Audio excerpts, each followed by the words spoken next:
আসসালামু আলাইকুম Ratna family blog. তো সকাল সকাল ঘুম থেকে উঠে দেখছি বাইরে কত রোদ উঠেছে। তো ঘুম থেকে উঠে আমার মেয়ে আজকে ঝটপট করে বিছানাটা পরিষ্কার করে ফেলেছে, গুছায় ফেলছে। তো আমি চুলার পাড়ে গিয়ে রান্না বসানোর আয়োজন করেছি। তো রান্না বসাই দিচ্ছি, কালকে তাড়াতাড়ি আমি কাজগুলো সেরে ফেলছি। তো কাজ করার পরে মুরগি টুরগি কেটে ধুয়ে নিয়ে আমি চুলার পাড়ে যাই। তারপর আমি একটু বললাম, আমি ভাত বসাইও দিছে, চাল ধুয়ে রাখছে, আমি ভাত বসাইছি।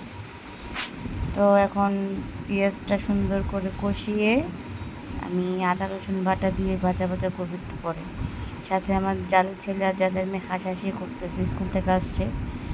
তো আমার ছোট ছেলেটা অনেক দুষ্ট, মানে সারাদিন ওদের পিছে পিছে করে। ছোট হলে কি মানে সারাদিন উপর নিচে বাহাবাহি করে। তো আমি একটু চুলার কাজেও দেখতেছি, ছেলেকেও দেখতেছি, সব কাজে একাতে মেনটেন করা লাগে। তো তেলে মশলা দিয়ে আমি পেঁয়াজটাকে ভালো করে আর করে ভাজা ভাজা করে নিচ্ছি।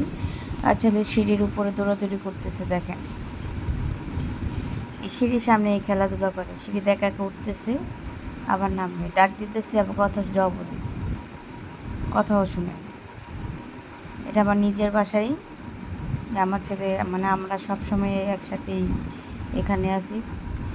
তো ভাজা ভাজা করার পর আদা রসুনও ভাজা ভাজা করলাম, করার শেষে সুন্দর করে দেখি মশলাটা ভাজা ভাজা হয়ে গেছে। তারপর আমি একটু পানি অ্যাড করে সব কিছু মশলা কী কী লাগবে মুরগি তরকারিতে সব দিয়ে দেব। তো মেয়েকে জানি কি বলছিলাম, মেয়ের হাতে গরম লাগছে। তারপর হলুদ মরিচ ধনিয়া গরম মশলা গুঁড়া জিরা বাটা সব কিছু দিয়ে তরকারি আমি মশলা কষিয়ে ফেলেছি। তো এখন আমি লবণও দেবো, পানি অ্যাড করছি। মেয়ের হাতে গরম লাগছে, মেয়ে তো উহা লাগাই দিচ্ছে, মানে একটা কাজের কথা বলছি, হাতে গরম লেগে গেছে। তো আমার মশলাটা কষানো হয়ে গেছে, আমি গরম মশলা জিরাটা দিতে একটু কম হয়েছে, তো পর আবার অ্যাড করছি। ওই দেখেন মেয়ে হাত ধুইতেছে, গরম লাগছে হাতে। তারপরে ভালো করে মশলা কষানো হয়ে গিয়েছে, লবণ লাগবে তাই লবণ দিলাম। দেওয়ার পরে সুন্দর করে নাড়াচাড়া করে দেখে যখন তেল উঠে গিয়েছে, তখন সাথে সাথে আমি আবার মাংসগুলো পানি থেকে উঠিয়ে মাংসগুলো ছেড়ে দেব।